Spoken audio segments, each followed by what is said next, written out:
Good evening and thank you all. What a fantastic job by our School 17 students. Your warm welcome and your songs tonight were just awesome.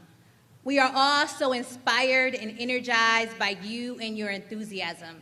I'm so thankful to you and your families for joining us tonight. Let's give these students another big round of applause.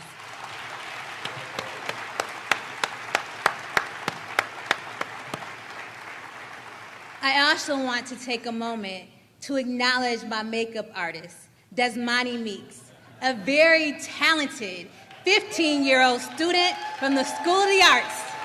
Don't you think she did a fabulous job? We have such great talent in our city. I also want to thank Principal Caterina Manito for her warm introduction. I'm so grateful to you and your tremendous team for hosting us. Let's give her another big round of applause.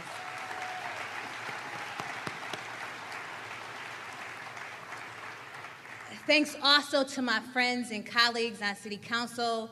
Under the leadership of City Council President Loretta C. Scott, I'm grateful for our partnership as we chart a new course for our city together. I would also like to thank our elected officials, members of my administration, and other dignitaries who were introduced by Deputy Mayor James Smith. As always, I'm thankful for the love and support I get from my husband, Tim, and my daughter, Taylor. Thank you both for putting up with the demands of my job. To my mom and the McCleary and Grandison family, who have been so very, very supportive. When they say it takes a village, you are my village. Thank you.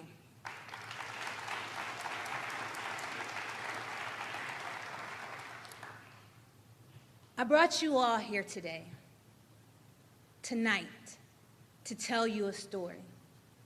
It's a sad story, but it is a story of despair turned into hope. It is the story of Enrico Fermi School 17 and the creation of the JOSANA Neighborhood. And when I'm done telling you this story, I hope you'll see why I brought you to this school, to this moment in time, to hear it. Just as it is the story of the JOSANA Neighborhood, it is also the story of Rochester. It is the state of our city. It is the story of these children who are not just our future, but our right now.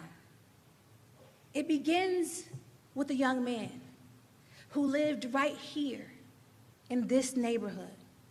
A young man full of hope and promise. A young man who was recognized as a model citizen because he wanted to make a difference in his community.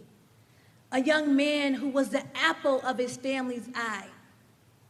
It happened not too far from here on a hot July night. He would have started 4th grade that September, but tragedy struck and he never did. Had this tragedy never happened, he will be turning 28. Graduating from college or serving in the military, living his best life. Unfortunately, we will never know the promise of Tyshawn Caldwell's life because he was murdered at the age of 10, shot down right in front of his home, not too far from the watchful eye of his mother, whose cries of pain and hurt motivated a community through its outrage. Outrage defined as an extremely strong reaction of shock, anger, and indignation.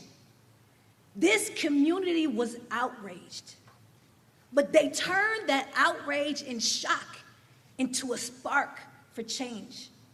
Turned their anger into action, turned their indignation into inspiration. It allowed them to see fear, neglect, and hopelessness through the eyes of their children.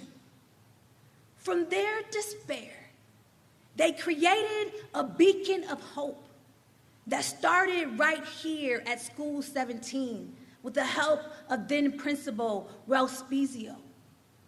As Tyshawn's spirit washed over them, they started a movement.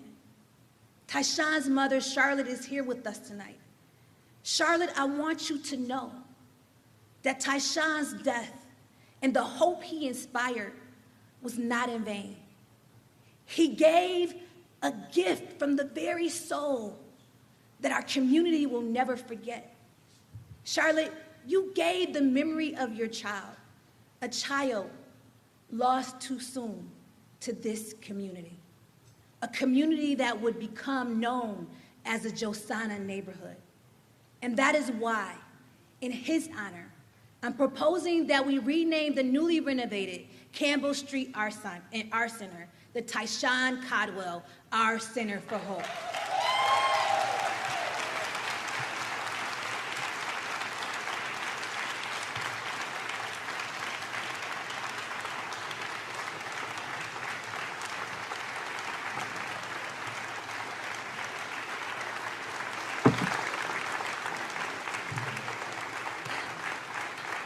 The JOSANA Neighborhood saw Tyshawn's death as their rock bottom moment and started a movement to transform a community through leadership, through planning, through activism, through partnerships with the city and community organizations like Charles Settlement House. They demanded change, and together they developed the JOSANA Master Plan to guide that change. And at the center of that plan was School 17. And now we are seeing the results. Crime is down 30% in this neighborhood. Many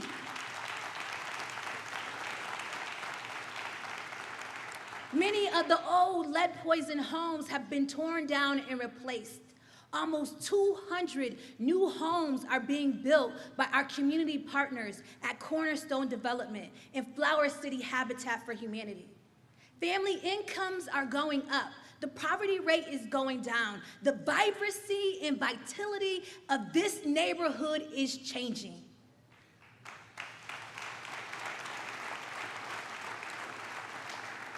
But most importantly, the students at School 17 have shown with support, leadership, and inclusion, they can and will rise.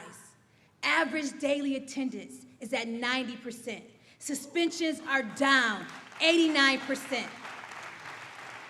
Violent and disruptive incidents have been reduced by 94%. The school is safer and academic performance is rising. After being placed on the state's receivership list, this school turned it around and met 83% of its improvement goals for the state of New York, including math for grades 3 through 8, and in science and English and language arts for all grades. A fitting tribute to the school's namesake, renowned physicist, Enrico Fermi. By working with parents as true partners, by forging relationships with community organizations, with the support of the Farish Foundation in the city of Rochester, with the help for families from Charles Settlement House and CCSI, with everyone working together and focusing on the needs of students under the great leadership of Principal Menino and her team, School 17 will come off the receivership list on July 1st.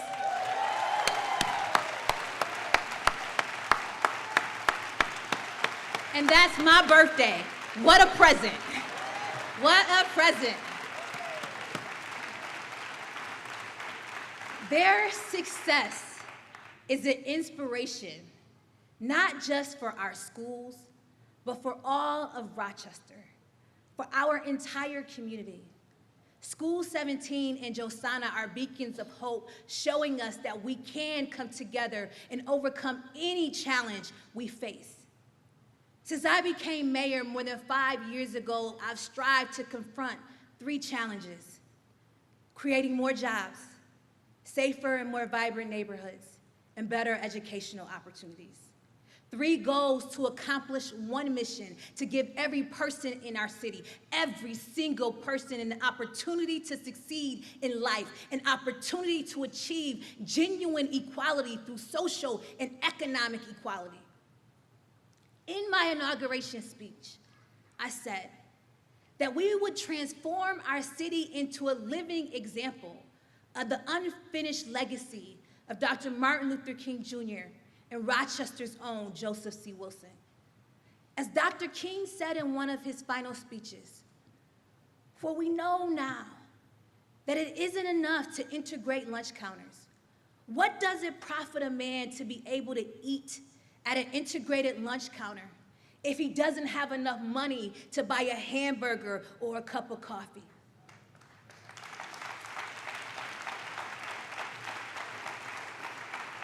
Economic and social equality are the foundations of genuine equality.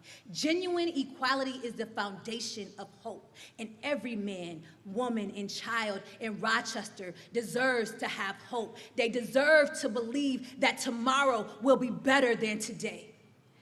I understand that it is a difficult task, and that the mission of equality seems insurmountable when we have to overcome entrenched poverty, institutional racism, misogyny, bigotry, and hate. But it can be accomplished. I know it can be done. I know that we can change. We've seen it done before, right here at this school, right here in this neighborhood. Don't get me wrong. Our work is far from over, but they are a beacon of hope.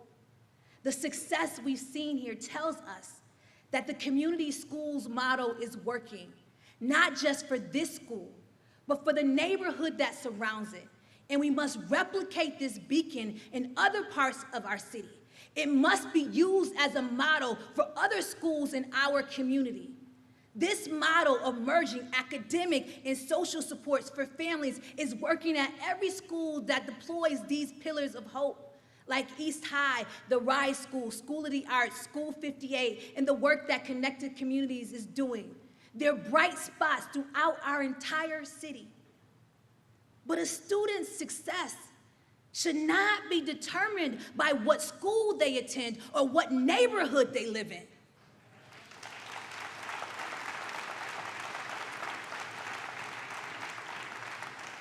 Every school in every neighborhood should be designed to meet the needs of the children and their families regardless of their income. Just like School 17 and JOSANA, all of Rochester deserves change. And we are working hard to bring that change, to shine brightly so that everyone has a beacon to follow in our pursuit of genuine equality through more jobs, safer, more vibrant neighborhoods, and better educational opportunities. I can't think of many things that create more hope than a good paying job. And we are making progress on this front. Our annual unemployment rate in Rochester is at its lowest point in 10 years. And we recognize that our citizens want more than a job. They want careers that they can be proud of. Our young professionals are finding new life in the Downtown Innovation Zone, which is now home to more than 170 creative class companies. Our downtown is the largest employment center between New York City and Buffalo, attracting companies like Datto, LiveTiles, and Brand Networks. It is attracting the next generation of inventors from our 19 colleges and universities, including our budding video game industry, like the RIT students who created the new video game called Crazy Plates, inspired by our very own Nick Tahoe's garbage plate.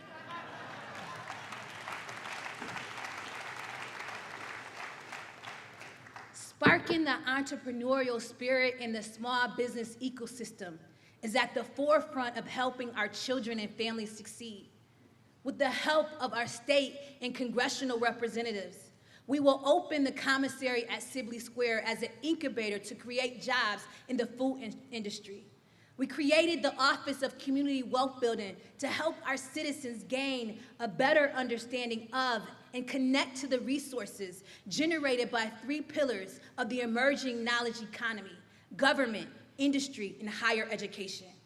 And just recently, MIT professors Jonathan Gruber and Simon Johnson wrote a book entitled Jumpstarting America that identifies Rochester out of 102 cities as the #1 city for future growth in science and technology.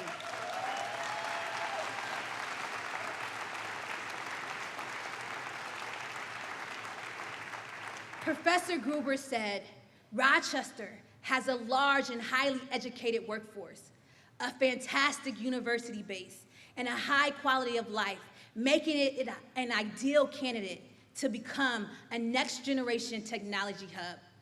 We can be the next Silicon Valley, Boston, or North Carolina's Research Triangle, creating social and economic equality for all of our citizens. And to make sure that nobody gets left behind by that growth, that we have true economic equality, we will continue to build on the success of programs like Kiva. Kiva Rochester is our micro-lending program, one of the most successful in the country. If you've had coffee at Fuego or the Coffee Connection, gotten a table at James Brown's place on Culver, had a burger at Zox, or bought flowers from flower girl Sophia Bellotti, you've seen our Kiva loans in action. To date, Kiva Rochester has funded 76 loans totaling more than $400,000. 50% of those loans have gone to women and 75% to people of color.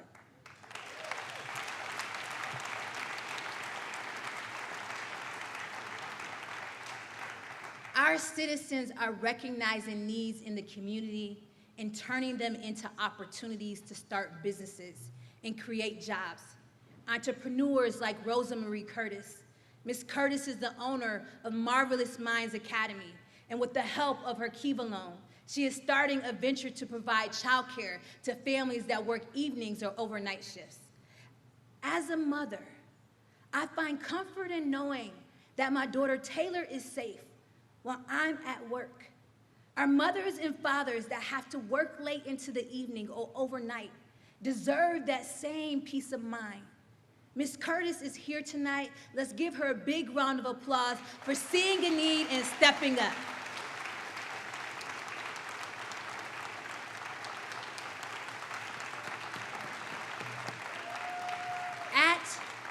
At their heart, jobs change lives. And sadly, because we are now dealing with decades of a failed education system, too many of our residents are unemployed or underemployed. They are hungry for a second chance. We are giving them a second chance through our efforts to fill the middle skills gap with programs like YAMTEP, ReJob, Green Visions, our continued fight to ensure adequate wages for our home health care workers and many job fairs we host in partnership with our community providers. We also recognize that our new Americans need access to opportunity. Their children deserve to know that our city stands with them as a sanctuary.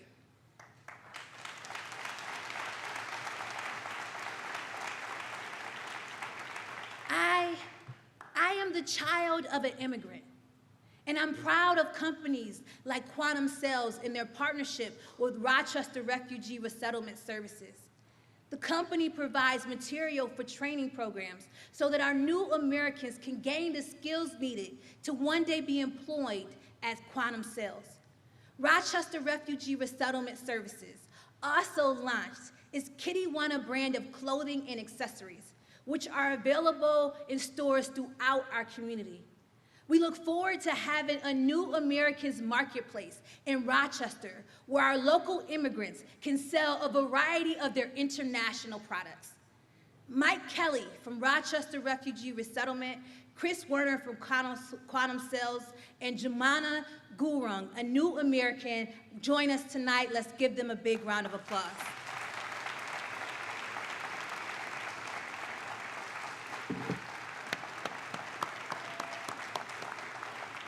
The jobs, the jobs we are creating are accessible to our residents because they are located in our neighborhoods. And through programs like Bike Share and Vanpool, Uber, and Lyft, they are getting to them. The Hawkeye Trade Center is a beacon of hope on the east bank of the Genesee River. Hickey Freeman is expanding on North Clinton Avenue. Basham Lam is investing on Goodman Street. The Genesee Brewery is hiring on St. Paul. Eastman Business Park is making tremendous progress at Lake and Ridge. And Netflix is even making a TV series there.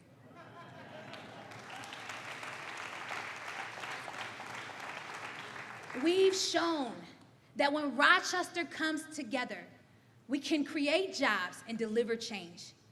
In fact, we've had so much change lately. The time has come to create a plan to guide that change.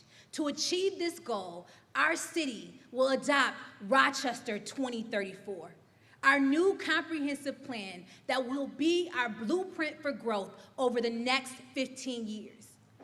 Why 2034, you may ask? Well, it will be Rochester's 200th birthday. Just like we celebrated 200 years of Frederick Douglass in 2018, we'll celebrate 200 years of Susan B. Anthony in 2020. We will celebrate 200 years of the city of Rochester in 2034.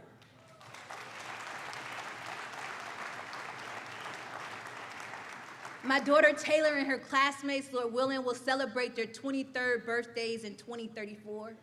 And I hope that they'll look back and say, we reduced childhood poverty, we decreased our infant mortality rates, added playable, safe neighborhoods, created jobs and new business opportunities. Let's give our children a city they can celebrate on its 200th birthday, a city where all of our citizens are proud to live, work, and play, a city that is a beacon of hope and growth.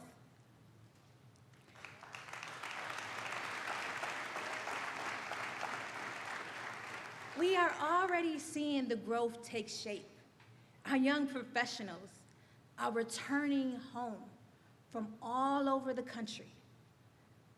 They tell me that they see the difference and they want to be a part of the change that we are creating here. Recently, my cousin Whitney McCleary returned to Rochester after living in Washington, D.C., North Carolina, and San Francisco. My cousin Hayes and his wife, Hannah, returned after military service. Our Mappies operation associate, Takia Butler, returned home from Phoenix. And the city's new policy director, Kelly Maturko, returned home from D.C. Every day, our prodigal sons and daughters who left Rochester are returning home.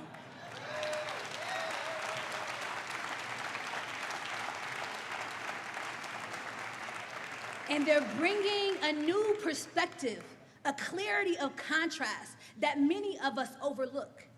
They don't see a city in decline. They see a city poised for growth. They see a city that has a growing millennial population. They see the hippest city in America. They see opportunity and hope, opportunity we will seize through investments like Rock the Riverway. We will make the Genesee River the center of our economic growth. Once again, backed by an initial investment for Governor Andrew Cuomo and guided by the vision of our city planners. We will invest $500 million over the next 10 years in the Rock the Riverway program, generating billions of dollars in economic activity and creating thousands of construction jobs. And if you haven't noticed, we are well on our way. The Convention Center's North Terrace is under construction. The Erie Harbor Promenade is complete. The Rundell Library Terrace and Playwalk will start this summer. We will break ground on a Blue Cross Arena expansion, Rock City Skate Park, and Charles Cara Plaza by the end of the year.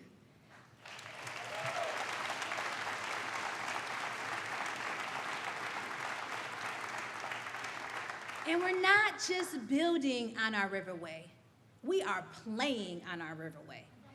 We launched Rock the Riverway Weekend last fall, and the Genesee Brewery created the Rock the Falls Festival. And next month, we're bringing little kids in big rigs in the Twilight Criterium downtown on our bridges for Play the Riverway. And there is much, much more to come. I haven't given up on the idea of putting a zip line over the high falls either.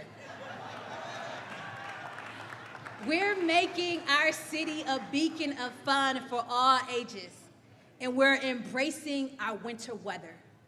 That's why we brought the Rock Holiday Village to Dr. Martin Luther King Jr. Memorial Park. Rock Holiday Village will return bigger and better this year. Santa will be on deck, and Jenna and her crew of elves will make sure that no one receives coal in their stockings. The menorah will be lit along with the Liberty Pole, and Kwanzaa will be ready for all to enjoy. The ice skating rink will be filled with kids, and the tents will host restaurants, shops, and the smell of hot chocolate will fill the brisk air. Thanks to Jenna and her sponsors, we were able to create a winter wonderland that no one could imagine. Jenna Knopf is here tonight. Let's give her and her team a big round of applause.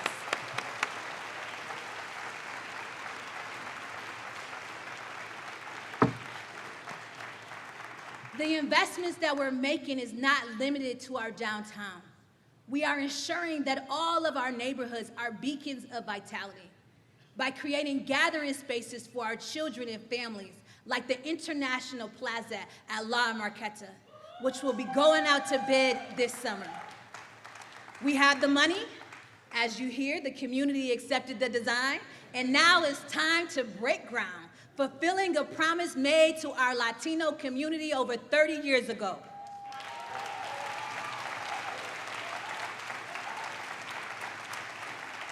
And with our revitalized Rochester Fund, we are ensuring that every neighborhood is filled with commerce and opportunity. This $14 million fund was created with the support of Governor Cuomo and our local financial institutions, and will be managed by the Rochester Economic Development Corporation. It will focus on our commercial corridors outside of downtown, like Bull's Head, Genesee Street, Hudson Avenue, J Street, North Clinton Avenue, among others. We are also redeveloping our beacons of play at Don Samuel Torres Park, Troop Street Playground, Genesee Valley Park, the Campbell Street Art Center, and at our schools, because our children deserve to jump, learn, spin, and play in quality environments.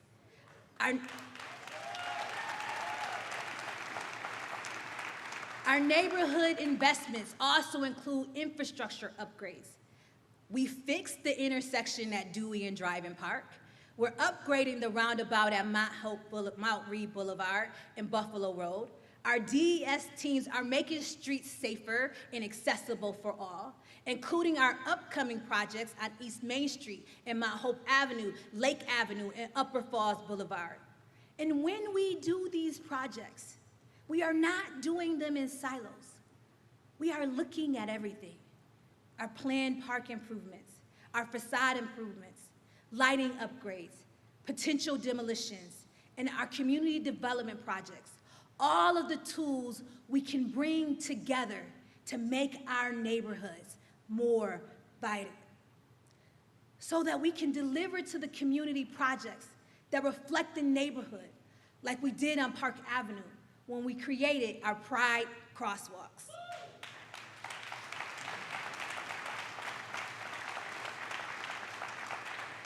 And while we make these investments, quality of life begins and ends with a safe and healthy place to call home. No resident of our city should struggle to keep a roof over their head. By working with Supreme Court Justice Craig Doran, our tenants, code enforcement agents, landlords, and our community partners, we are creating a clear understanding that quality housing is not a privilege, but a right.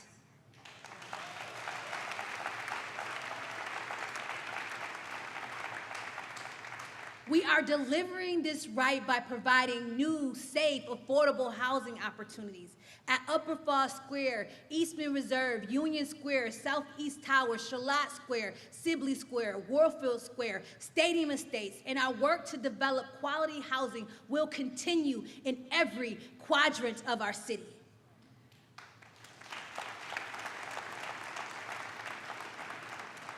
We recognize that there is more to do. That is why we have redefined affordable housing standards to ensure that new housing projects benefit all of our residents and families regardless of their income.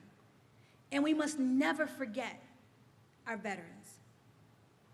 If anyone deserves the attention of our housing programs, it is those who have served our country.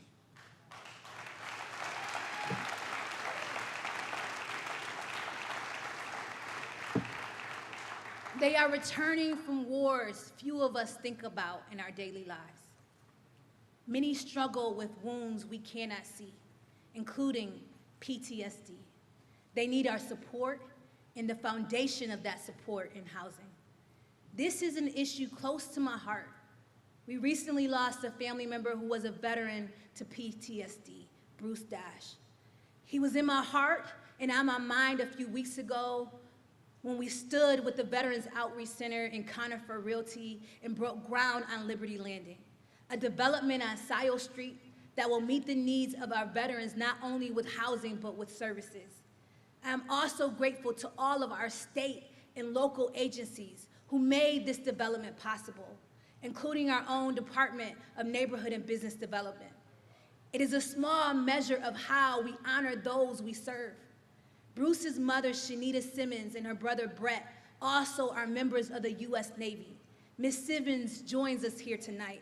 Please join me in thanking her and all the members of our armed forces, past and present, for their services, and remember them in your prayers.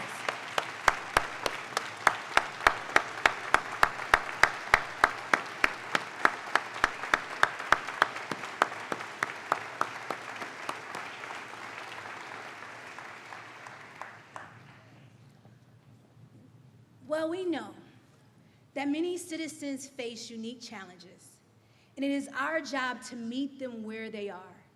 Right here in the home of Susan B. Anthony and Frederick Douglass, it is a legacy that we build upon. After our most vulnerable citizens were shuffled from place to place for almost 20 years, I finally asked them the question, what did they want? I didn't tell them what they needed. When I met with them, they took me back to a place when I was young, when we would see homeless men and women, and my grandmother would tell my cousins and I not to laugh, but to always help them, because that is someone's child. Despite opposition, together we created Peace Village, a space where homeless men and women who choose to live outdoors can live peacefully. So I want to thank City Council, my staff, especially Commissioner Jones, St. Joe's House of Hospitality, the House of Mercy, the Community Land Trust, and Spectrum for stepping up to give our most vulnerable citizens dignity and hope, but most of all, a place they can call home, a beacon of peace.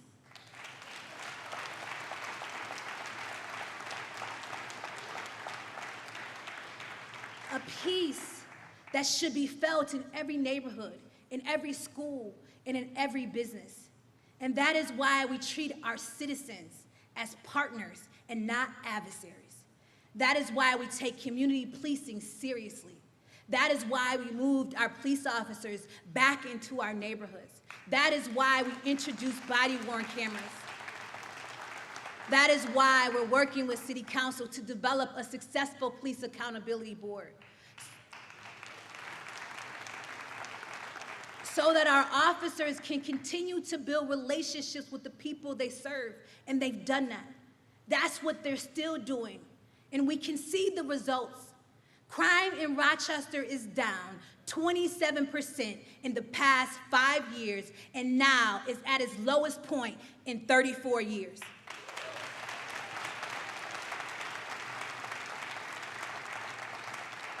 Murders are down, shootings are down, robberies, rapes, and other violent crimes are all at near record lows. Property crimes are also at historic lows. And we know the community is playing a role because our homicide clearance rate is 88%, outpacing the most recent national average by more than 25%.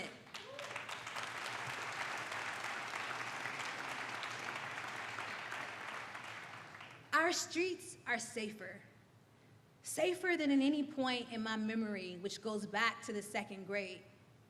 My cousins and I were called out of school and taken to St. Mary's Hospital to pray for our grandfather, Cecil McCleary, who had been shot while working as a security guard. However, I'm not satisfied. My heart continues to go out to all the victims of crime.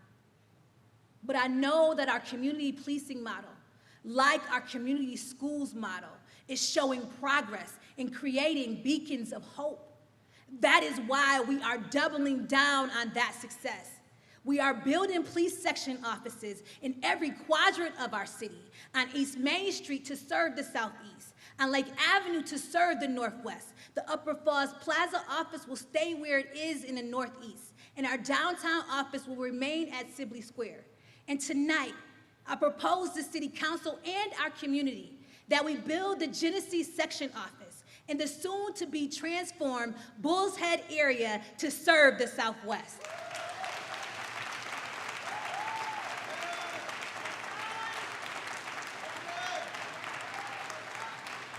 And once this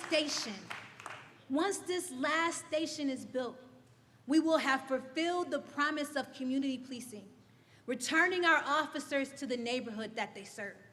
These neighborhood police offices will become beacons of hope for the future of community policing in Rochester. Our officers risk their lives every time they put on their uniform.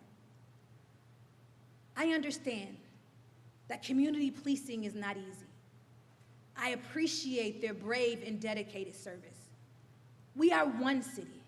We are one community, and we are in this together to provide safer, more vibrant neighborhoods. And that is why I nominated a police chief who not only understands Rochester, but understands community policing, LaRon Singletary.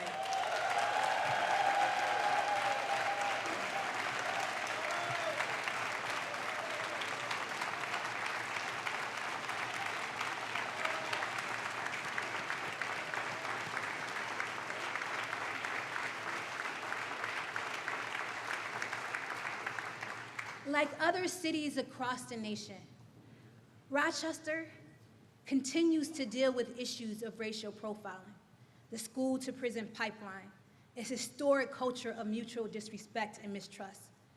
But the difference here is that these are not things that we choose to run away from. We know our problems, and we are going to face them head-on by working together. The RPD and the community are working together to make a safer place for all of our citizens. And I do want to recognize Interim Chief Mark Simmons and the entire command staff and the rest of RPD.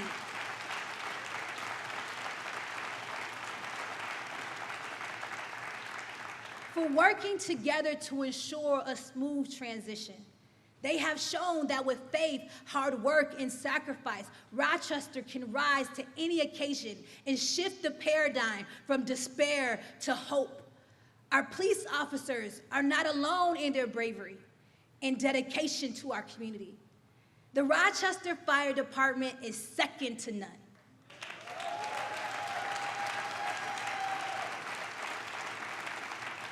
This year, they achieved national accreditation, and Rochester is recognized as a Class 1 ISO city.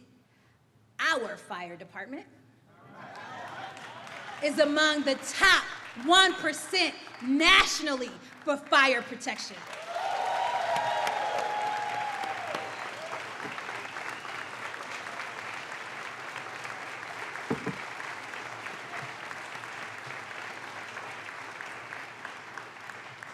Our citizens are safer, and our insurance premiums are lower for our homeowners, renters, and businesses. We are thankful for Fire Chief Will Jackson and all of our firefighters for their selflessness in standing up for those in need. They put themselves at risk day in and day out for the lives and property of others. They are the best trained. They are the best equipped. They are the best in the nation.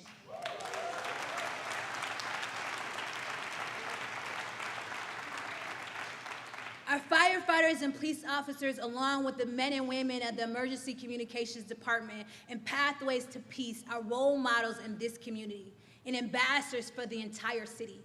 They are beacons of light when many times we see darkness. Let's give them another big round of applause.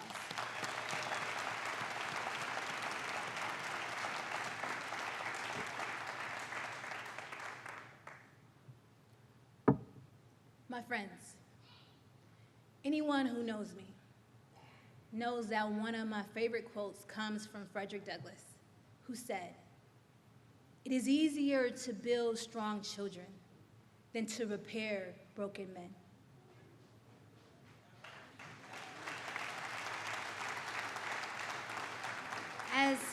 As I have shown you tonight, we are building a stronger Rochester together. And we are also repairing parts of our city that have been broken for decades. But tonight, I want us to remember another quote from Douglass.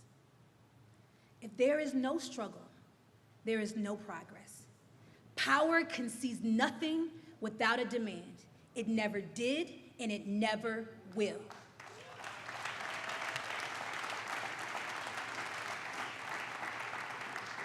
We must speak truth to power. So let me speak a bit of truth to you who have the power to change the outcomes for our children, the voters, the parents, and the leaders of our city. My daughter Taylor started preschool at a city school. Imagine your 3-year-old getting off the bus and telling her grandmother that an older kid exposed himself to her. What would you do as a parent? Probably the same thing my husband and I did, if you could. We spoke to the young man's teacher and principal and learned he had challenges at school and at home, and the teacher told me she could not get him the help he needed. The red tape, the bureaucracy made it impossible. So we decided to send her to another school. I'm not alone in this. Just this past year, my friend told me her frustrations with the school district's special education program. Her son's individual education plan was not being followed. It was difficult to fight the system to get her child the resources that he needed. We talked to her and asked her, why are you sacrificing your son to a system that you know is failing him? She made a different choice. She sent her son to a different school. And his former city school teacher, who loved him but could not help him, said it was the best decision she could have made for her child. Just this past week, my friend sent me a picture of her son's honor roll certificate from his new school.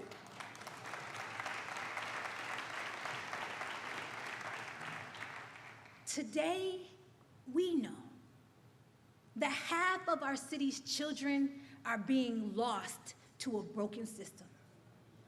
Just like the government of Flint, Michigan knew that something was wrong with the water, they continued to allow their residents to drink it anyways. They knew that the system and that the water was full of lead, and they did nothing until the children were sick, until the community became outraged. At the beginning of this evening, a beautiful group of children stood before you. I want you to picture 2 of those children. Picture any 2. Remember their faces. Remember their smiles. Now ask yourself, which one of those children are you willing to sacrifice to a broken system? I say it again. Just like Flint, we know that our current system is failing at least half of our kids, and we are allowing it to happen. We are saying that half is good enough. How can we consciously do that? I know why. And I believe you know why. Because we're talking about other people's children. The debate over city schools is almost always about other people's children, not about my daughter Taylor, not about my friend's child, not about many of the people sitting in this room, children, other people's children. And let's be clear, by other people, I mean poor parents, impoverished parents, the parents that cannot afford to live in more affluent areas of our community, other people whose children are not in the urban suburban program or attend more stable city or charter schools, the parents of children who have nowhere else to go, who have no alternative. We need to value other people's children the way we value our own.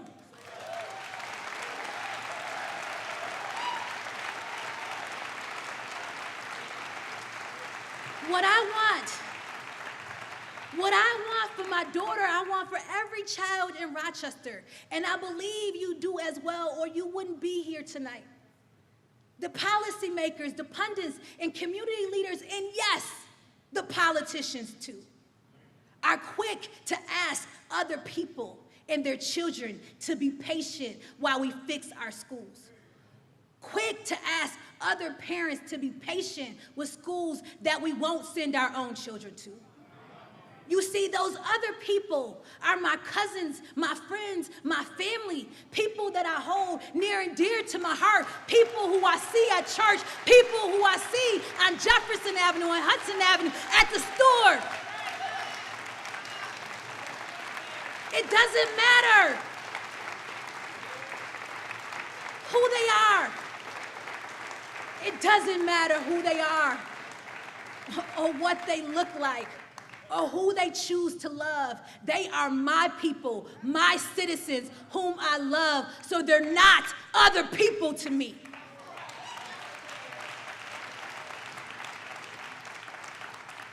And that's why I invited you here, to tell you the story of this school, of this neighborhood, to show you that we can improve outcomes for our kids, that it can be done, that it is being done right here at School 17. I invited you here to show you that the system can be fixed and to let you know that without your outrage, this beacon of hope that was created out of despair is at risk of being extinguished. The solution to our failing schools is right here before us. And if we do nothing, it can all be taken away. I am asking you to join me in not allowing that to happen. I'm asking you to get off the sidelines, to seize this opportunity, to make every school a true beacon of hope, a true community school, or we will risk repeating past examples of lost opportunity. When our businesses failed to seize the opportunity of the digital camera, tens of thousands of people lost their jobs. And we are still seeing the effects of that decision today. When our businesses failed to seize the opportunity of the computer mouse and the interface for every modern computer, tens of thousands of people lost their jobs. And we are still seeing the effects of those decisions today. Our legacy businesses faded into the background because of those decisions.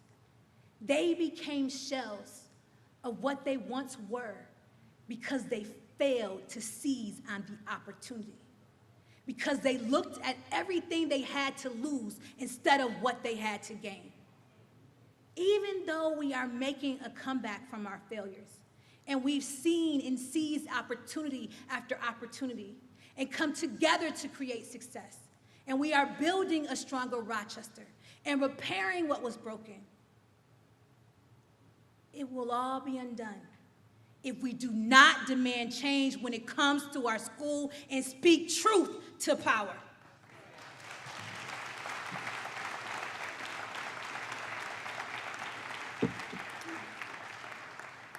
In truth, as your mayor, there is very little I can do legally to impact our schools, despite my every effort of trying. For decades, and I mean decades, Rochester's mayors have tried to impact schools. They have always been met with fierce opposition. Fortunately, here at School 17, I was invited in to help to fulfill a campaign promise to create Beacon Schools, to work with Principal Menino, to work with our parents and teachers, to work with the community partners who you met tonight, to work with funders like the Ferris Foundation and many others to change the trajectory for students here at School 17. But this is one school. This is only one neighborhood. I have been mayor for 5 years, and in those 5 years, I have worked with 5 different superintendents, with 5 different visions for our district. Who can follow a path like that? We cannot continue to go down this path. And some adults are fighting tooth and nail to keep a system that we know doesn't work. The Bible teaches us that if you are blind to a problem, you are without guilt for it. But when you see, and we say we see, the problem and you fail to act, your sin, your guilt will remain. I can think of no greater sin than to consciously continue to fail our children generation after generation, to consciously allow the system to fail half of our children. Children like Travion Rowe. So tonight, after seeing the school district proposed budget, after working for over a year with the previous superintendent, and hoping for an increased funding for community schools, and seeing none, actually it was slashed. After seeing the report from the Attorney General and the State Education Commissioner on the district special education program, you and I have no choice but to demand action so we no longer lose half of our children, to definitively step up, to become outraged and demand that the system be changed so that we can seize the solution in front of us, so that every school and every neighborhood can be a beacon of hope. This crisis has gone on for far too long. The expert reports are clear. We must do something, and we have to do it now.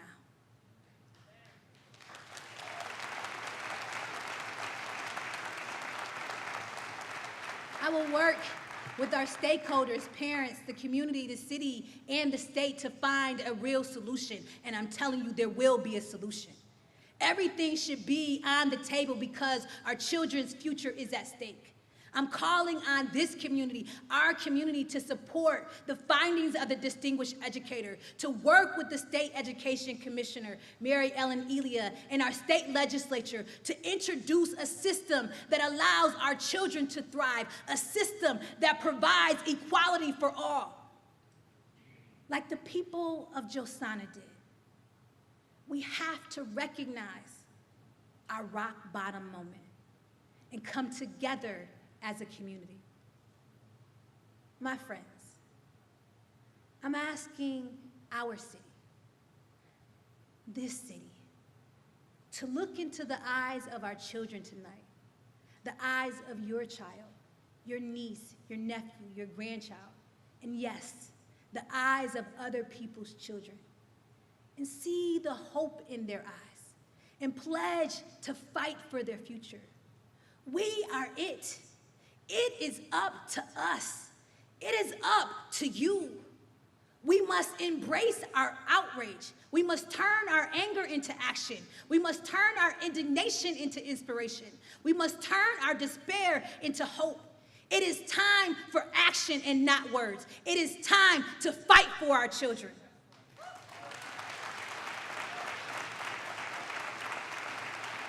Look them in the eyes and tell them they are worth fighting for. As President Obama told us, let it be said to our children's children that when we were tested, we refused to let this journey end, that we didn't turn our back, nor did we falter. Join me, Rochester. Join me, Rochester. Join me in the fight for our children. Join me in the fight for our future.